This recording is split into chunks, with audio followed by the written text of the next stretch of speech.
फलम क्रमेणाहं ध्रुवं वक्षे स्वस्वरूपोपलब्धये। पंच परमेष्ठी भगवान की, 24 तीर्थंकर भगवान की, देवादेव श्री चंद्र प्रभु भगवान की, परम पूज्याचार्य श्री अमित गति भगवंत की, परम पूज्याचार्य श्री शांति सागर जी महाराज की, परम पूज्याचार्य श्री विमल सागर जी महाराज की, परम पूज्याचार्य श्री सरस्वती सागर जी महाराज की, परम पूज्याचार्य श्री अभिनंदन सागर जी महाराज की, परम पूज्य आचार्य गुरुदेव सुंदर सागर जी महाराज की, गुरुदेव समंत भद्र स्वामी की, मुनि श्री वीर सागर जी महाराज की।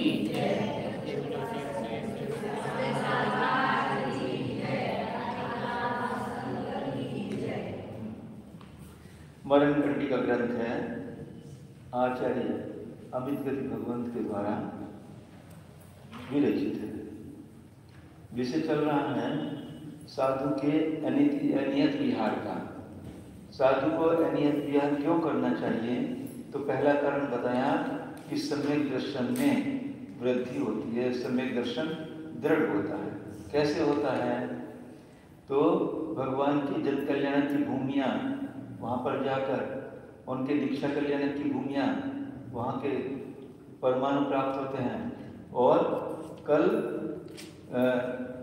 जन कल्याणक हो गया था, ज्ञान कल्याणक का विषय आज चलेगा कि ज्ञान कल्याणक जहाँ हुए, भगवान के केवल ज्ञान जहाँ प्राप्त हुआ है, वहाँ जाने पर कैसे परिणामों की विशुद्धि होती है। उपयोग एक समय में एक ही जगह रहता है। जब केवल ज्ञान, भगवान जहाँ केवल ज्ञान हुआ वहाँ जाते हैं और उसकी महिमा का चिंतन करते हैं, तो पूरा दृश्य जैसे नाटिका के रूप में देखते हैं वर्तमान में पंचकल्याणक में, वैसे दृश्य हमारे सामने प्रस्तुत हो जाता है और हमारे परिणामों की विशुद्धि होती है। हाँ, ज्ञान कल्याणक है पाठ नंबर 63 पे। जिन्होंने मोहिनीय कर्म का भार उतार कर फेंक दिया है। कब हुआ केवल ज्ञान? जब 10वें गुणस्थान के अंतिम समय में मोहिनीय कर्म का एक अंश भी नहीं रहा, पूर्णतः नष्ट हो गया है। 12वां गुणस्थान हुआ और वो भी जो 3 कर्म थे वो भी नाश हुए, केवल ज्ञान प्राप्त हुआ। कब हुआ? जब मोहिनीय का पूरा नाश कर दिया है तथा शेष 3 घातिया कर्मों को, ज्ञानवर्णी, दर्शनावर्णी और अंतराय को भी, जिन्होंने कर्मों को नष्ट कर तद्भव में ही, उसी भव में मोक्ष फल को फलित करने वाला केवल ज्ञान प्राप्त कर लिया है। उन मोक्ष फल को फलित करने वाला, यानी अब उनको जैसे केवल ज्ञान हुआ उस समय उनको भाव मोक्ष कह दिया, अभी द्रव्य मोक्ष नहीं हुआ, शरीर है अभी। तो ऐसे मोक्ष को, फल को फलित करने वाला वो केवल ज्ञान उन्होंने प्राप्त कर लिया है। अब तो उनका मोक्ष होना निश्चित तो छपक श्रेणी में हो गया था। उनके दर्शन से एवं ज्ञान कल्याण के दर्शन से जिनेत प्रतीत मार्ग की दृढ़ श्रद्धा उत्पन्न हो जाती है, जिससे सम्यक निर्मल हो जाता है, सम्यक में दृढ़ता आती है। ये हुआ स्थितिकरण। रूप उपकार इससे होता है। रूप उपकार इस प्रकार होता है, बता रहे कि स्थितिकरण भी कैसे होता है। हाँ, संविघ्नो व्रत संपन्न शुद्ध लेशस्तपोधन देशांतरातिथि साधु संवे जयति तद्व्रत संविघ्नो व्रत संपन्न शुद्ध लेशस्तपोधन देशांतरातिथि साधु सर्वे जयति तद्व्रत। अनेक अनेक देशों में विहार करने वाले साधु क्या होता है? संविघ्नो, संवेग उत्पन्न होता है। संवेग को 2 प्रकार बताया था 2-3 दिन पहले। संवेग के 2 अर्थ हैं। स्वयं भी संसार से भयभीत होना। अनादिकाल से आज तक ये जीव अनेक अनेक पर्यायों को धारण करता हुआ, जन्म मरण करता हुआ संसार में दुख उठा रहा है। एक तो ये समझिए। दूसरा, अन्य जीवों को देखकर कि ये भी धर्म के मार्ग पर क्यों नहीं लगते, ये भी तप संयम क्यों नहीं धारण करते, ये क्यों अपना कल्याण नहीं करते, उनको देखकर भी जो करना कर जो अंदर परिणाम उत्पन्न होते हैं दूसरों के कल्याण के लिए, वो भी संवेग बताया है। तो ऐसे संवेग व्रत और संपन्न शुद्ध लेशा ऐसे तपोधन, वो तपोधन व्रत संपन्न जो तपोधन है वो उसके संवेग और लेशा आदि शुद्ध हो जाते हैं। देशांतर अतिथि साधु, जो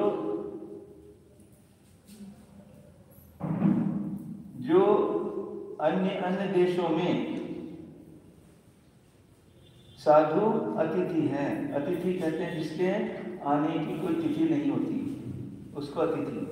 तो अन्य देशों में बिना बताए, बिना डेट फिक्स किए, वही तो अतिथि होगा। नहीं तो महाराज जी 23 तारीख को तो पहुंचने वाले हैं यहाँ पर, ऐसे नहीं।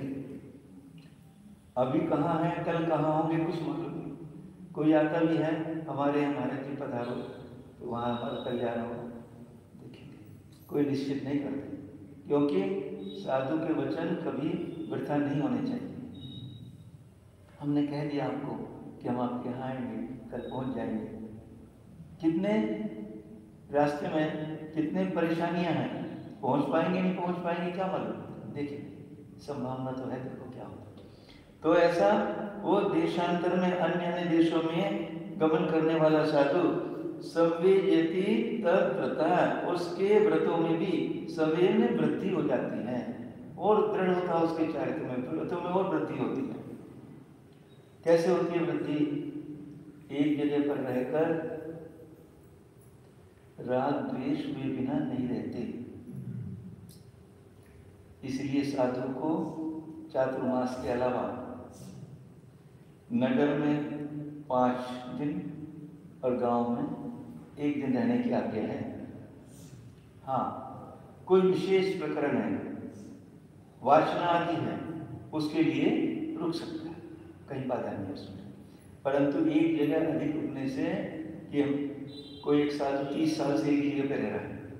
अभी एक प्रसंग आया था रास्ते में, माता 30 साल से एक ही जगह अकेला है, निंदा के शब्द नहीं कहना। तो उसकी परमिशन परवानगी नहीं है एक जगह रहने की निर्जन साधु को। उसको तो विहार करते करते करते रहना चाहिए। तो उससे क्या होगा? सम्यक दर्शन की शुद्धि होगी, संवेग व्रतों में और व्रत शुद्ध होंगे, लेश्याएं कम होंगी, मतलब अशुभ लेश्या से बचेगा, और व्रतों में तद्व्रत संवेदयति, उनके व्रतों में वृद्धि हो जाती है।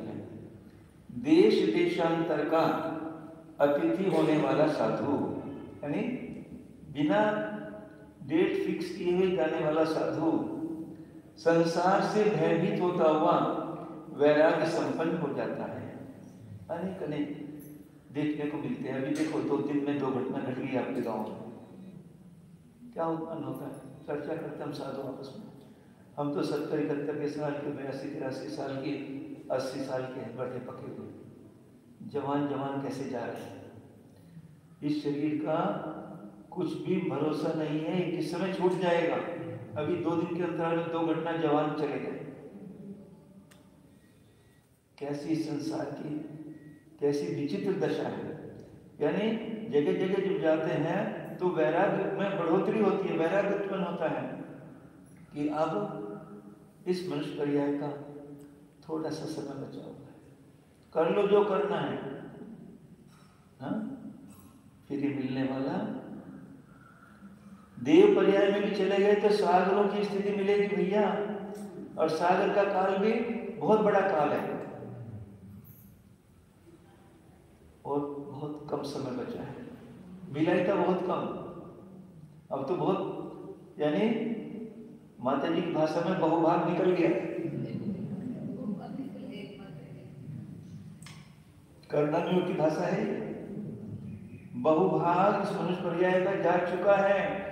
यदि अभी संवेग वैराग्य नहीं हुआ, जगत काय स्वभाव वा संवेग वैराग्यर्थम, जगत के स्वभाव से देखो और इस काया के स्वभाव से देखो कैसे जा रहे हैं। कोरोना में कैसे कैसे बड़े बड़े विद्वान चले गए, जब तो विद्वान गए, इतने खूबसूरत, इतने ज्ञानी, मालूम आपको कैसे कैसे विद्वान गए। और इस काया का कब चली जाएगी भरोसा नहीं है। वही कह रहे हैं कि जब अनियत विहार करता है तो संवेग और वैराग्य दोनों साधु के बढ़ते हैं, उत्पन्न होते हैं। बस करो, खूब तपस्या करो जितनी कर सकते हो। वैराग्य संपन्न हो जाता है वो संसार से भयभीत होने वाला साधु, और उसके व्रत, चारित्र और लेश्या की शुद्धि होती है। एक जगह पड़े हुए तो सबको मालूम है महाराज जी क्या खाते क्या नहीं खाते, वैसे बन जाएगा, होता है ना। अब हम नई जगह जाएंगे, बस हमारे योग जो जो वहां पर ले जाएंगे, फर्क हो गया ना दोनों बातों में। पर आजकल के तो सब मोबाइल ऐसे हैं, पिछले वाले से सब पूछ लेते हैं, हमको कुछ बोलने की जरूरत नहीं पड़ती, वैसा ही मिलता है। अभी हम बिहार के थे राजस्थान से, तो एक गांव से दूसरे गांव सबको मालूम है, वैसा ही मिलता है। चोट ये मोबाइल ऐसे हो गया, तो फिर भी हमको तो अपने व्रतों को दृढ़ करना है।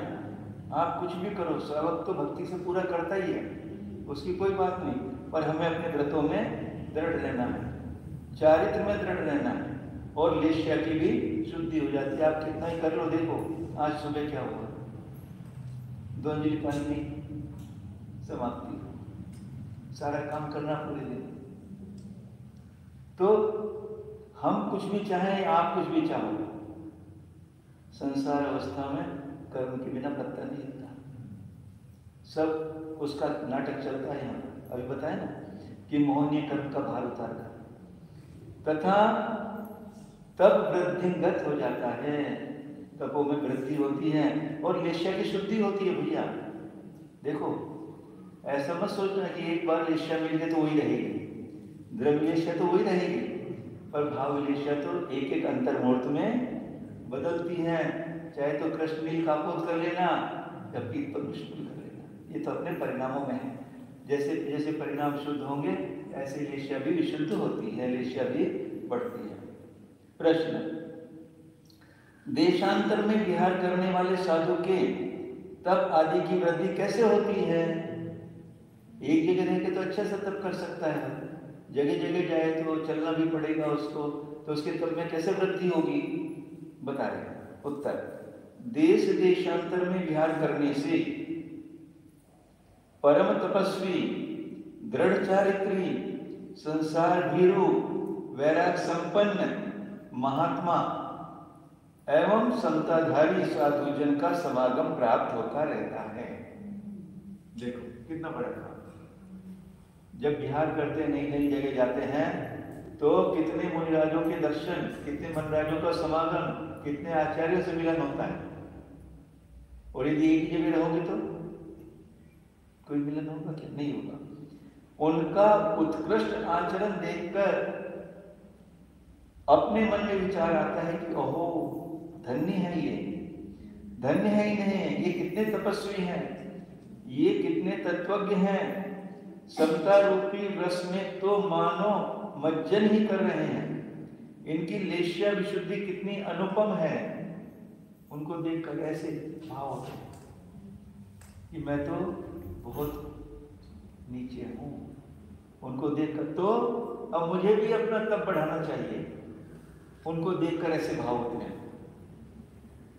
ये साधु जन भी तो वर्तमान काल में इस प्रकार के निर्दोष चारित्र से संपन्न हैं। कोई के पंचम काल है, चारित्र पालन नहीं होता, ये कर रहे हैं ना, तो मैं क्यों नहीं कर सकता? समय तो दोनों के लिए एक ही है, तो ऐसा नहीं कर सकते भी चारित्र पालन नहीं होता, ये कर सकते तो मैं भी कर सकता हूं। तो उनको देखकर अपने तप में भी वृद्धि होती है।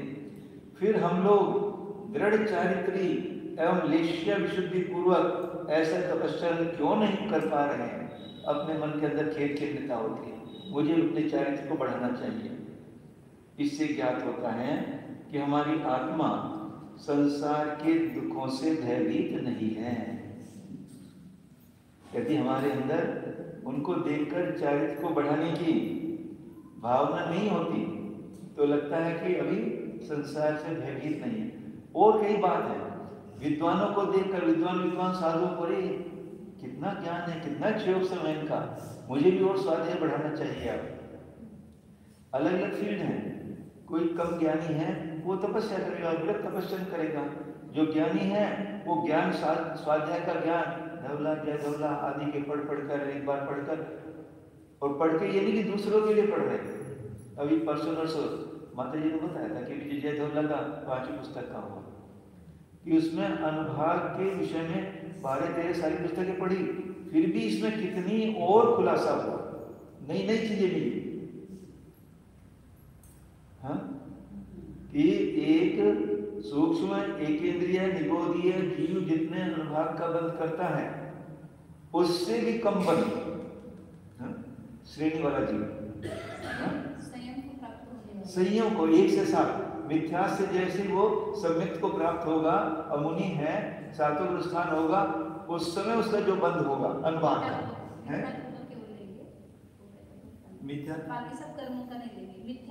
मिथ्या प्रकृति का कितना कम बंद करेगा। देखो भले ही एक प्रकृति का कर रहा है पर सूक्ष्म एक इंद्रिय का तो कितना है, उत्कृष्ट उसका एक सागर है। हाँ, अनुभाग की तो अलग है पर वो उसका बहुत कम अनुभाग बंद करता है द्विस्थानी।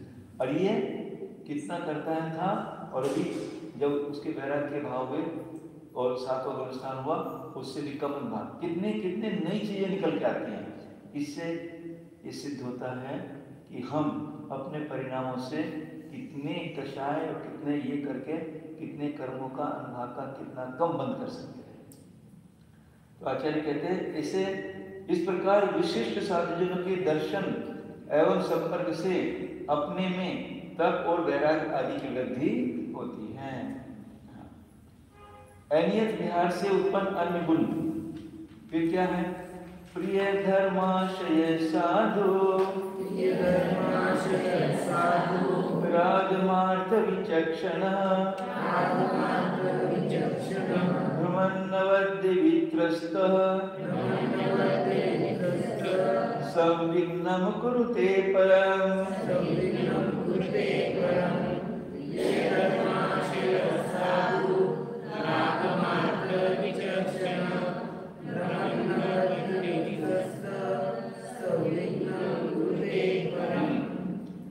जो अनियत विहार करते हैं, चलते विहार करते रहते हैं, अनियत विहार करने वाला साधु प्रिय धर्मा, धर्म प्रिय रहेगा और आगम के अर्थ में कुशल और विहार में अभ्यस्त रहने के कारण निरालस, एक जगह बैठे रहे,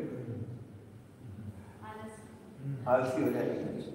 और नहीं तो सुबह 10-12 चलना, शाम को 10-12 चलना, तो आलस्य भी खत्म और सारी क्रियाएं भी करती।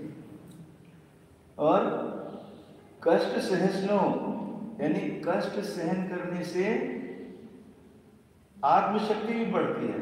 देखो आधा किलोमीटर नहीं चल पाते थे, ऊपर से बाहुबली से नीचे कॉलोनी में जाने के लिए भी दिक्कत होती थी। अरे देखो एक दिन तो वैराग में 8-9 किलोमीटर है, एक ही बार में 9 किलोमीटर। तो क्या होता है? कष्ट सहन हो जाता है संयम धारण करने से, निराकुल चित्त होता हुआ। अब कहें क्या खुलता है? माता जी की तो सुनो, मैं तो उनको देखते ही, भैया ने जब बताया कि वो आ रही है 36-40 किलोमीटर और इतना चोट भी लगी और फिर भी पैदल चलती है सब इतना और बराबर है। कुछ नहीं यार, इन लोगों को लगता है श्राव को पाँव में चुप जाएगा, कांटे चुभ जाएंगे, कुछ नहीं चुभता है। चिपते हैं ना काटे चिपते हैं। कितनी शक्ति मिलती है, कितना हमारे अंदर उस साधु जो भी यानी ध्यान प्राप्त करते हैं, कितनी शक्ति दृढ़ हो जाती है उसकी, अपने को अतिशय रूप से वैराग्यशील करता है। पीछे आया था ना विज्ञान साहब ने, जो तो शरीर से भी जिसने अपने मन को हटा लिया है, बाह्य परिग्रह छोड़ा, अंतरंग परिग्रह को भी उसने काबू में किया और शरीर को भी उसने अलग कर लिया है जैसे। तो ऐसे अनियत विहार करने से ये साधु धर्मप्रिय, प्रिय धर्म वाला, आगम में अर्थ में कुशल हो जाता है। नई नई जगह जाते हैं, नई नई चीजें मिलती हैं, सिद्धांत सीखने को मिलते हैं, नए नए आचार्य उपाध्याय मिलते हैं उनके पास, तो आगम में भी कुशल होते हैं। अपने आप पढ़ने में से उतना नहीं आता, ध्यान रखना। यदि अकेले स्वाध्याय करोगे तो विषय कभी स्पष्ट नहीं होगा, और यदि आप समूह में स्वाध्याय करोगे, बहुत सारी चीजें ऐसी निकलती हैं जो हमारे दिमाग में, हमारे मस्तिष्क में बैठी रहती हैं, पर वो गलत होती है। जब सामूहिक स्वाध्याय करते हैं तब, क्योंकि तत्वार्थ सूत्र है, जैसे पहले सूक्ष्म एक सूत्र का बता दिया, मगर उसमें तो बहुत भरा हुआ है। फिर सर्वसार सिद्धि पढ़ी, कुछ और स्पष्ट हुआ, और जब राजवार्तिक पढ़ी, एक एक परिच्छेद में, एक एक सूत्र में तो कितने कितने पेज निकले, और उसमें तत्वार्थ का पाठ कितना भरा हुआ है, इसलिए उनको सूत्र कहते हैं। एक जरा से सूत्र का बस अर्थ बता दिया, सम्यक दर्शन ज्ञान चारित्राणि मोक्ष मार्गे, सम्यक दर्शन ज्ञान चारित्र की एकता मोक्ष मार्गे, काम खत्म। पर जब उसका विश्लेषण किया मनोहर लाल वर्मा जी ने, उनका जो लिखा है ना, 37 कितने 36 किताबें हैं उनकी। 2 साल तक एक सूत्र पे पूरी चर्चा चली कानपुर में, 2 साल लगे। सम्यक इतना विस्तार से उन्होंने किया हुआ उनकी पुस्तक पहली पुस्तक 7 पुस्तक है ना, उसमें 4 पुस्तक एक अध्याय पर ही है, और उसमें पहले सूत्र पर ही पहली पुस्तक, एक पुस्तक एक सूत्र। और ये तो अभी का क्षयोपम है। जब देवलोग इसकी चर्चा हम करते होंगे पहले सूत्र की, तो सर्वार सिद्धि के कई सागर निकलते होंगे। जब 33 किताब निकली ना, तो पहली किताब एक सूत्र के ऊपर, यानी एक सागर एक सूत्र के ऊपर। तो ऐसा ये जिनागम में भरा हुआ है। ये सब जब हम विहार करते हैं, ये सब मिलता है, और कष्ट सहिष्णु हो जाने से ये निराकुल चित्त हो। उनकी भी बहुत पद्धति थी, एक का कितने आकार का निकालते थे। मनोहर सैजन एक हाँ हाँ, वो गुण पद्धति होते, उनसे बैठ होते ना 2-3 बार, तो एक ओम लिया, फिर उसके कितने सारे अर्थ बताते एक साथ ऐसे। अब भी ऐसे ही, अभी हम ये पढ़ रहे थे ना नियम साहब, तो इसकी पुस्तकें लिखी, मुझे मालूम हुआ यहाँ पे भी हैं ये पुस्तकें सैजान बनी, तो मुझे निकलवानी है वो पढ़ने के लिए। एक गाथा के कितने और सूत्र, कितने और निकल सकते हैं उससे, वो मुझे निकलवाना भैया। मैंने भैया से कहा तो फिर वो भूल गए हम लोग। तो उन्होंने बहुत अच्छा विश्लेषण किया, बहुत विस्तार किया, यानी एक गाथा करीब 20 पन्नों का है। उसको पढ़ते पढ़ते एक रात में 20 पन्ने कैसे पढ़ूं? एक एक गाथा 20-20 पन्नों पर उन्होंने अर्थ दिया। तो हमें विहार करते हुए ऐसे आगम में भी अर्थ में कुशल हो जाते हैं। आगे 4 तो बज रहा है, एक और कर लो चलो। हाँ, अवध्य भीरु संविघ्ने प्रिय धर्म तरीक्षणे, अवध्य भीरु संविघ्नः प्रिय धर्म तरस्ति सः,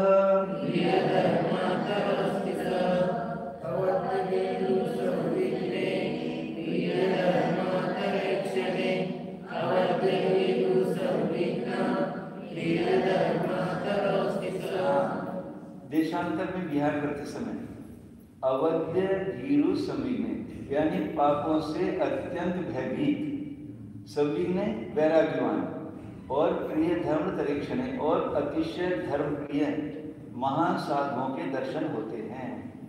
और ऐसा होने से क्या होता है? फिर अवध्य भीरु संविघ्न, उन्हें देखकर ये विहार रस साधु भी पाप भीरु, वैराग्य संपन्न और धर्म में प्रीति करने वाले बन जाते हैं। मुझे तो जैसे माता जी ने बताया था कि कुंद स्वामी, आचार्य नेमिचंद स्वामी, जब ये होंगे और साधुओं का गमन होता होगा, विहार होता होगा, और जैसे ऐसे साधुओं के दर्शन होते होंगे तो कितनी विशुद्धि बढ़ती होगी, अपने अंदर कितनी कमियां हैं, उन्हें देखकर वो कितने शांत हैं, कितने ज्ञानी हैं, कितने वृत्ति हैं, तो अपने अंदर भी ऐसे भाव उस समय साधुओं के होते होंगे। उसी कारण से लिखा कि अनित विहार करने से यदि हमारे अंदर ये दोष हैं तो अन्य अपने से बड़ों को देखकर हमारे ये दोष भी निकल जाते हैं, उनसे भी हम प्रीति करने वाले हो जाते हैं। संविघ्न प्रिय धर्मा और अवैध भीरु किसे कहते हैं? जो पंच परावर्तन के आगमन से अत्यंत भयभीत हुए हैं। पंच परावर्तन सबको मालूम है, सबको मालूम है ना? गर्मी, सर्दी, बरसात, यही ना? और कुछ? अच्छा, मालूम है सबको। ये जीव पंच परावर्तन करके आया है कितनी बार? कितने पंच परावर्तन किए? तो पंच परावर्तन के आगमन से अत्यंत भयभीत होते हैं। अब मुझे पंच परावर्तन नहीं करना, करना है क्या? वे साधु अत्यंत अथवा अत्यंत वैराग्यशील साधु संविघ्न होते हैं। डर लगता है उनको कि मैंने बहुत परिवर्तन कर लिए हैं, अब ये परिवर्तन का दुख सहन नहीं होता, अब मुझे परिवर्तन नहीं करने हैं। परिवर्तन करने क्या कहते हैं कि मान लीजिए सम्यक दर्शन का पहले ही समय हुआ ये, तो अर्धपुद्गल परावर्तन लग सकता है। अर्धपुद्गल परावर्तन, आधे पुद्गल परावर्तन को देख के इतना डर लग रहा है, और असंख्यात पुद्गल परावर्तन होंगे तो क्या होगा? देव पर्याय में जाकर सोधर विश्रांत तक के देव एक इंद्रिय बन जाते हैं और वह जाकर असंख्यात पुद्गल परावर्तन कर सकते हैं यदि सम्यक दर्शन नहीं हुआ तो। सम्यक दर्शन हो गया एक बार भी तो अर्धपुद्गल परावर्तन, पर अर्धपुद्गल भी बहुत बड़ा है। अब तो ऐसा लगता है कि परावर्तन आवर्तन क्यों, भाव भी अधिक क्यों लेने हैं? 2-3 भाव में क्यों नहीं काम होगा? हाँ माता जी, बड़ी माता जी, परावर्तन जो तो छोड़ो, ये तो बहुत बड़ी चीज है। अब तो एक बार देव पर्याय में तो जाना मजबूरी है। वहां अंदर से ये नहीं कि हम देव बन जाए, पर देव पर्याय में जाना पड़ेगा। कई बार तो ऐसा आता है माता जी अंदर कि 33 सागर की जेल में क्यों जाना, छोटी जेल में काम बन जाए तो अच्छा।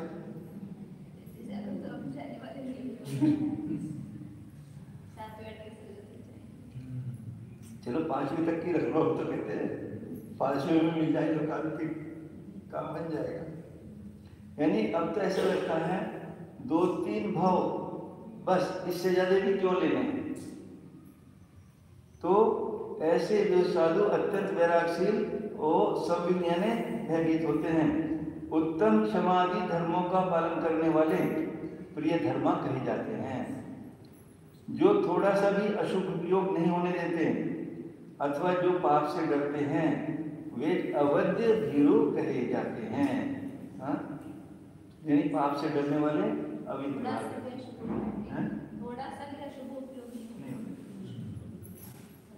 तो इस तरह से ये अनियत विहार के ये कितने गुण हैं विहार करने के, वो सब एक एक करके यहाँ पर आचार्य बता रहे हैं। पूर्ण करते हैं। बोले आचार्य गुरुदेव सुंदर सागर जी महाराज की जय।